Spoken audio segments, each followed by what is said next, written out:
नमस्ते दोस्तों, पूजा की रसोई में आपका स्वागत है। आज मैं लेकर आई हूँ आप सभी के लिए ताजी मटर की कचौड़ी। अभी सर्दियों का मौसम चल रहा है तो ताजे मटर की कचौड़ी का स्वाद ही अलग होता है। तो आज मैं बनाने वाली हूँ आप सभी के लिए ताजे मटर की कचौड़ी। आपको कुछ टिप्स भी बताऊंगी जिसमें आपकी कचौड़ी फूटेगी नहीं और एकदम फूली फूली कचौड़ी बनकर तैयार होगी। तो शुरू करते हैं रेसिपी बनाना। रेसिपी बनाने से पहले अगर आपने अभी तक हमारे चैनल को सब्सक्राइब नहीं किया है तो प्लीज हमारे चैनल को सब्सक्राइब कर लीजिए। मटर की कचौड़ी बनाने के लिए मैंने यहाँ पर 400 ग्राम मटर ले ली है।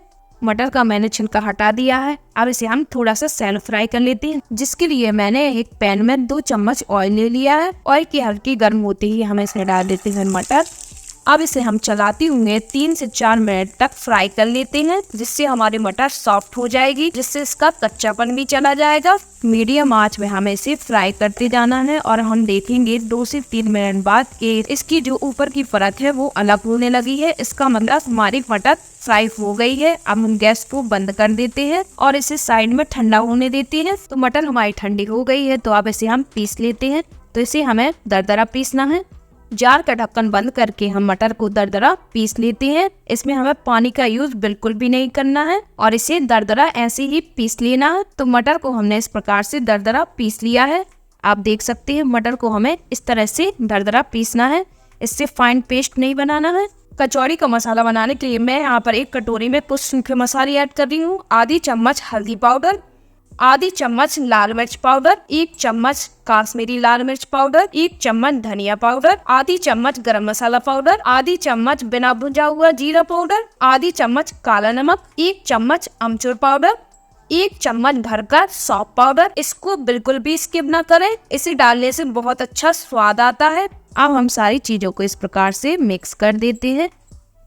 इसके बाद अब हम बना लेते हैं कचौड़ी के लिए मसाला। जिस पैन में हमने मटर फ्राई की थी उसी में हम थोड़ा सा ऑयल डाल देते हैं। ऑयल को हल्का सा गर्म कर लेते हैं। ऑयल की गर्म होती है हम इसमें डाल देते हैं बारीक कटा हुआ अदरक और साथ में डाल देते हैं बारीक कटी हुई हरी मिर्च और दोनों चीजों को हल्का सा सौटे कर लेते हैं। तो दोनों चीजें हमारी हल्की से सौटे हो गई हैं। अब इसमें हम डाल देते हैं ये सूखा मसाला और फ्लेम को हम बंद कर देते हैं और इसे हल्का सा पका लेते हैं। अब मसाले को हम मिक्स कर देते हैं और 10 से 15 सेकंड के लिए इस प्रकार से चलाते हुए भून लेते हैं। मसालों को हमें इस प्रकार से लगातार चलाते रहना है, नहीं तो हमारे मसाले जल जाएंगे और गैस को हमें बिल्कुल स्लो रखना है। अब इसमें हम डाल देते हैं 2 चम्मच बेसन।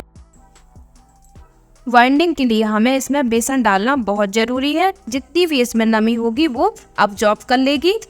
और अब हम बेसन को भी अच्छे से भून लेते हैं। तो इसे हमें लगातार चलाते हुए ही भूनना है।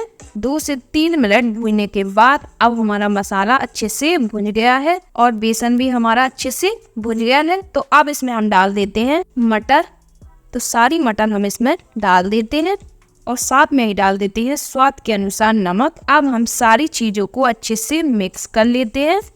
तो मटर के साथ हमने सारे मसाले को अच्छे से मिक्स कर लिया है और इसे 1 मिनट तक इस प्रकार से चलाते हुए हमें पका लेना है। 1-2 मिनट बाद देखेंगे कि हमारा मसाला एकदम ड्राई हो गया है। तो अब हम गैस को बंद कर देते हैं और इसे हम साइड में रख देते हैं ठंडा होने के लिए। आप इस मसाले को 1 महीने तक फ्रीजर में स्टोर करके भी रख सकते हैं। जब आपका कचौड़ी खाने का मन करे तो आटा गूंथकर आप इसे बना सकते हैं। तो हम बना लेते हैं कचौड़ी के लिए डो बनाने के लिए मैंने ले लिया है एक बर्तन में 2 कप मैदा और साथ में ले लेंगे स्वाद के अनुसार नमक। अब नमक को हम इसमें मिक्स कर देते हैं।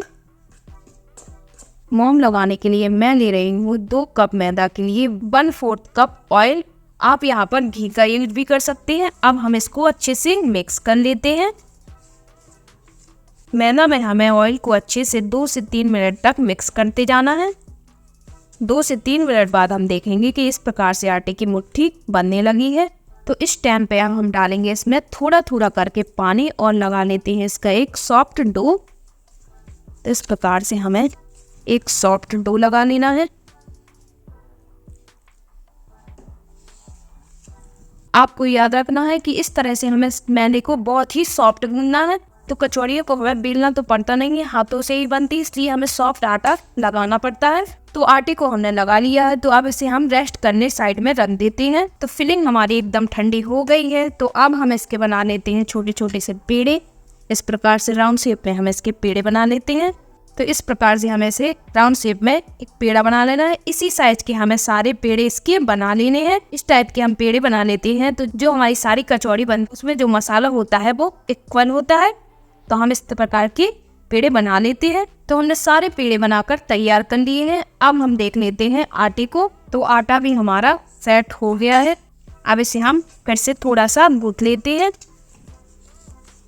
आप देख सकते हैं आटा हमारा अच्छे से सेट हो गया है। इस प्रकार से खिंच रहा है, इसका मतलब हमारा आटा अच्छे से सेट हो गया है। अब हम बना लेते हैं इसकी लोइयाँ। तो इस प्रकार से हम बना लेते हैं इसकी छोटी छोटी सी लोइयाँ। तो हमने सारे आटे की इस प्रकार से लोई बना ली थी और इस प्रकार से इसके पेड़े बना लिए हैं। इस बात का ध्यान रखना है कि जिस साइज के हमने मसाले के पेड़े बनाए हैं उससे थोड़ी से बड़े इस आटे के पेड़े बनाने हैं। आप देख सकते हैं हमने इससे थोड़ी से बड़े ही पेड़े बनाए हैं। तो हमें इस प्रकार से लोई में स्टफिंग भर देनी है। तो हमें उंगलियों की हेल्प से थोड़ी सी इसे किनारों से पतला करते जाना है और लोई को बीच से हमें मोटा रखना है और किनारों से पतले करते जाना है। इसके बाद हम इसमें भर देते हैं स्टफिंग।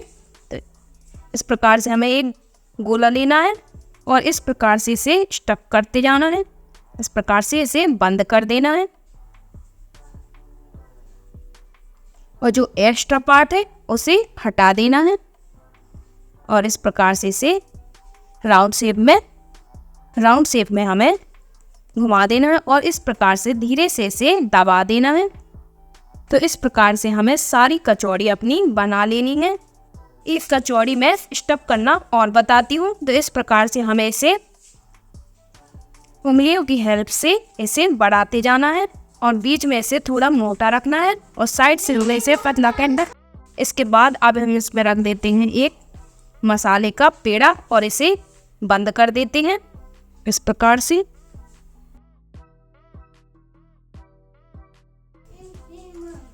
और जो हमारा एक्स्ट्रा आटा है उसे हम हटा देते हैं और इस प्रकार से इसे राउंड शेप में कर देते हैं और इस प्रकार से इसे दबा देते हैं। तो इस प्रकार से हमने सारी कचौड़ियों को स्टफ कर लिया है। अब हम इन्हें फ्राई कर लेते हैं। कचौड़ी को फ्राई करने के लिए हमने गैस पर तेल गर्म होने रख दिया है। तेल को हमें बहुत ज्यादा गर्म नहीं करना है, मीडियम गर्म करना है और गैस को हम बिल्कुल स्लो कर लेते हैं और इसमें डाल देते हैं ये कचौड़ी। तो कचौड़ी को हमें इस प्रकार से नहीं डालना है, थोड़ी सा इसे दबाना है और थोड़ी सा इसे बड़ा कर देना है। तो इस प्रकार से हमें हाथों की हेल्प से इसे बड़ा कर देना है। देख सकते हैं आप कचौड़ी का साइज इतना होना चाहिए और जो हमारा जॉइंट वाला हिस्सा है उसे हमें नीचे करना है और इस प्रकार से कचौड़ी डाल देनी है। और इसी प्रकार हम दूसरी कचौड़ी को भी डालेंगे। तो इसे इस प्रकार से दबा देंगे। चारों तरफ से हमें कचौड़ी को इस प्रकार से दबा देना है और इसे इसमें डाल देना है। तो आपकी जितनी भी कचौड़ी इसमें आ जाए उतनी इसमें डाल दें। सारी कचौड़ी डालने के बाद अब इसे हम ऐसे ही छोड़ देंगे जब तक हमारी कचौड़ी ऊपर की तरफ ना आने लगे, तब तक इसे बिल्कुल भी टच नहीं करना है। तो इस प्रकार से हमारी कचौड़ी ऊपर को आ गई है। तो इस प्रकार से इसे चला देते हैं और इनका हल्का गोल्डन कलर आने तक इसे दोनों साइड से फ्राई कर लेते हैं। इन्हें हमें बिल्कुल स्लो आंच में ही फ्राई करना है और इस प्रकार से इन्हें पलटते हुए हमें गोल्डन कलर आने तक फ्राई कर देना है। हमारी सारी कचौड़ियाँ अच्छे से फूल गई हैं। जब हमारी कचौड़ी इस प्रकार से हल्के गोल्डन कलर में आ जाए तो गैस को हम हल्का सा मीडियम कर लेते हैं और कचौड़ी को हल्का सा और फ्राई कर लेते हैं। तो कचौड़ी हमारी अच्छे से फ्राई हो गई है, आप देख सकते हैं। अब हम इन्हें निकाल लेते हैं।